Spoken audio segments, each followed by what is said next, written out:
Millennials may have built a house in Indonesia for Habitat for Humanity or the like, but they know very little about the corporate world and how it operates.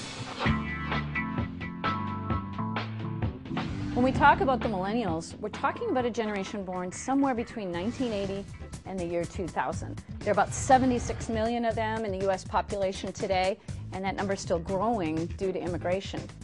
And they can be defined in several different ways. One, confident. They've been raised by parents who believed in the importance of self-esteem, and they worked hard to build the confidence of their millennial offspring. They're also a hopeful generation, very optimistic about what they can accomplish, and at the same time, quite practical. They know how to get things done. They're goal and achievement oriented. Many millennials arrive on that first day on the job, and guess what? They've got a piece of paper with their goals already written down. They're ready to go. Where do you see yourself in 3 years? Well, I figure I'll be in my current position a couple of months, and then I'd like to do senior sales, you know, for a couple of years, and then I figure I'll be management, like you. A typical company is likely to have a combination of all the generations: baby boomers, Gen Xers, millennials, and maybe even veterans, the oldest generation. Each generation is going to show up with its own set of values, and sometimes those values are bound to collide. For example, baby boomers entered the workforce in the millions, 80 million of them to be exact. And those sheer numbers created an automatic sense of competition. Baby boomers were expected to do whatever it took to get things done, put in those extra hours, pay their dues in order to get ahead. Now for Generation Xers, it was a little bit different. Yes, they were expected to work hard, but they also had a little bit more flexibility to work independently. So they got creative with their time. A typical Generation Xer might have worked 9 to 5, then rushed home to be able to have dinner with their family, only to pick up where they left off after the kids went to bed and put in a few more hours on the job electronically. Now the millennials. Well, yes, they're well educated and they're in demand, and they also know it. You have to remember that this is the generation that had doting parents growing up. Millennials certainly don't mind working hard. It's just that they might expect to get something back when they put in extra hours. So, I was thinking I would take off. It's like 8 o'clock and my friend's band is playing at 9.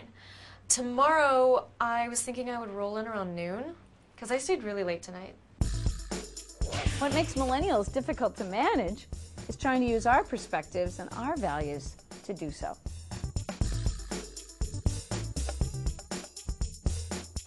In order to recruit millennials, your company really needs to become millennial friendly. For one, remember, millennials are very techno-savvy, so you need a company website that's going to make your company and the jobs you offer come alive for the millennials. And remember, millennials are not just looking for a job, they're looking to be involved with a company that has great values, a bigger vision. They need to know how your company is contributing to the world. The position sounds great. I'm just interested in knowing more about your involvement with humanitarian issues.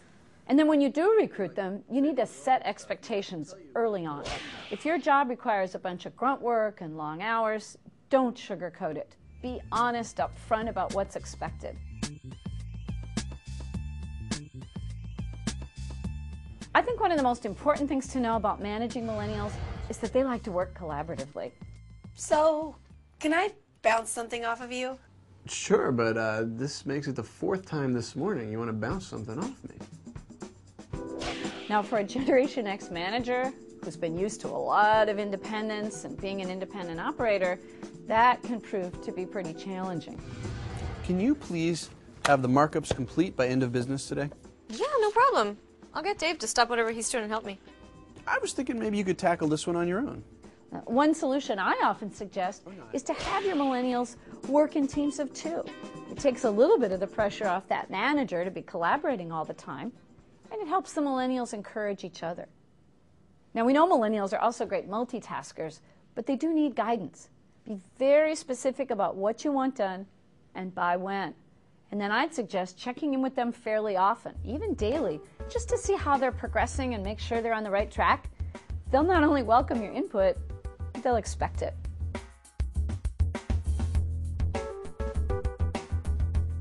One of the big questions on everybody's mind is, once we get millennials in the door, how are we going to retain them? Well, there are a few tips that make a lot of sense for this generation. First, be the leader. This is a generation that's grown up with structure and supervision and with parents who were fantastic role models. So it's not that they don't want to be leaders themselves, it's just that they're looking for some role modeling first so that they know how to get there. Next, keep them challenged. Millennials want learning opportunities. They want to be assigned to projects that they can continually learn from so they feel they're getting ahead.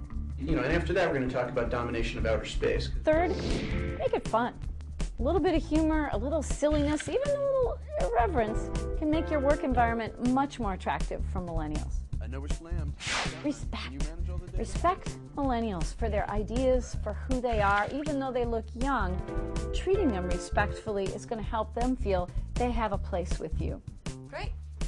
And be flexible.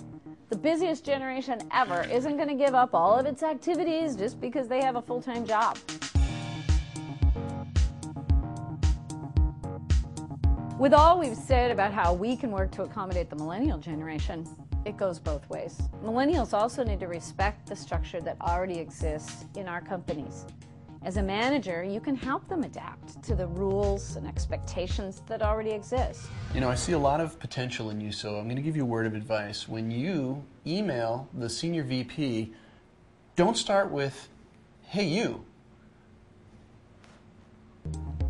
The truth is, new generations are always going to be entering the workforce, and you will most likely have 2 or 3 or even 4 different generations working together side by side in your company. The key to achieving harmony and ultimately productivity is to understand the perspective of each of those generations.